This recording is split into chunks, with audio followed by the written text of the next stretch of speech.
Welcome back to The Divine Distraction. I'm Rachel, an LMFT and ADHD certified clinician. And today we are officially entering the restoration arc. We will do this through a weekly rhythm called Fast, Pray, Love. This isn't going to just be a content series. It's going to be a weekly shared ritual where we will follow a threefold path to restore the parts of our soul that have maybe been stretched thin. First, we will fast. We will identify a divine distraction or a biological habit that is no longer serving us. And we starve it to create space for something that will. Second, we will pray.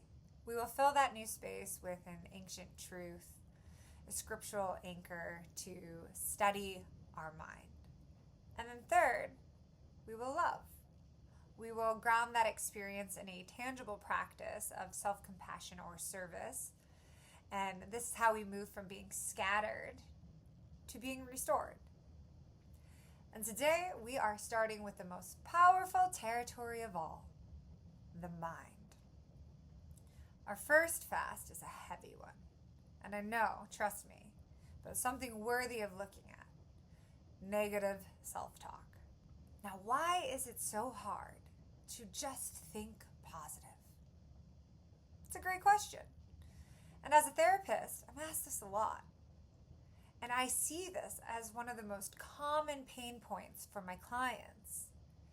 The easy and natural ability to be negative towards self, whether that shows up in doubt, mistrust, shame, guilt, fear, all the things. It is the biggest blocker. And most don't even know that it's in their way to becoming their greatest self. Let's get something straight. Your brain has a built-in negativity bias.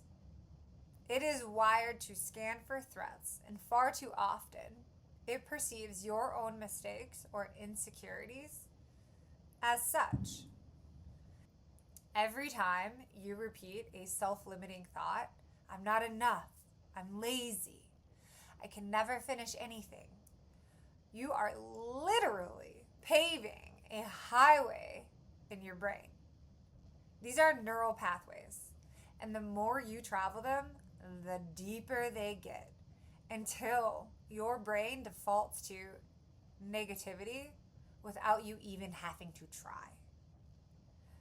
Therefore, when we fast from negative self-talk, we are also doing a neural fast, a rewiring. We are actually choosing to stop driving down those old jagged highways. So the restoration or the healing can finally begin.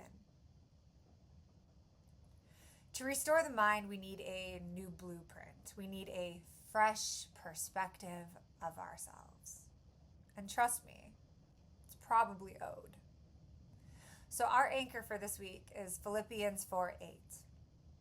Finally, brothers and sisters, whatever is true, whatever is noble, whatever is right, whatever is pure, whatever is lovely, whatever is admirable, you think about such things. Notice the order. Paul starts with, what is true? Negative self-talk is rarely true. It is an exaggeration born of fear, and we are not on this earth to live in fear. We are here to live in joy and freedom. Let me say that again. It is born in fear, and we are not here to live in such. Our prayer isn't just asking for a better day, it's asking the Spirit for a mental audit. When a negative thought enters, we ask, is this true?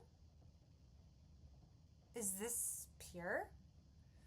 Or is this just a distraction from my true worth?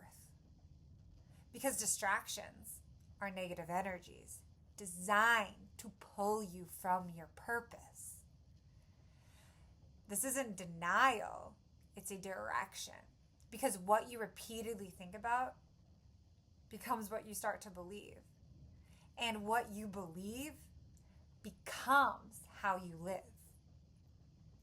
So here in the restoration arc, we don't just stop a behavior, we replace it. Faith without works is dead. And fasting without replacement leaves an empty space. So we fill it with love. So this week's practice is the 3-to-1 positive reframe. And I have seen radical change with my clients in their anxious thoughts utilizing this. Neuroscience suggests it takes roughly 3 positive inputs to outweigh the chemical impact of one negative one. So here's your ritual for the week. For every one negative thought you notice, intentionally name 3 things that are true, neutral, or good. Not fake positivity, just balanced thinking. So instead of, I failed today, you might say, okay, I showed up. I'm learning. I'm still trying.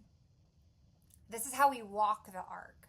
We fast from that poison and we pray through the truth. And then we love ourselves back to life.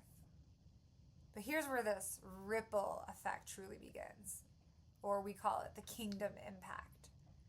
When you quiet that critic inside, you suddenly have the bandwidth to hear the person next to you. Once you've offered yourself a 3-to-1 reframe, find one person in your life this week and give them an external 3-to-1. Speak 3 specific true encouragements into their life. Your healing isn't just for you.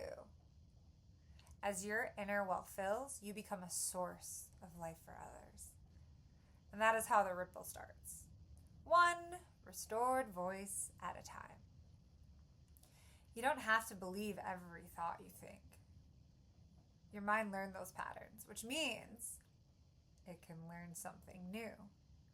One thought at a time, one breath at a time, one reframe at a time. The old highways are already growing over. A new path is being cleared. I'd love to hear from you in the comments. Share your first 3-to-1 reframe. Let's encourage one another on this journey. I'll meet you here next week as we continue the restoration arc. Until then, breathe, reframe, and remember who you truly are. Peace and love.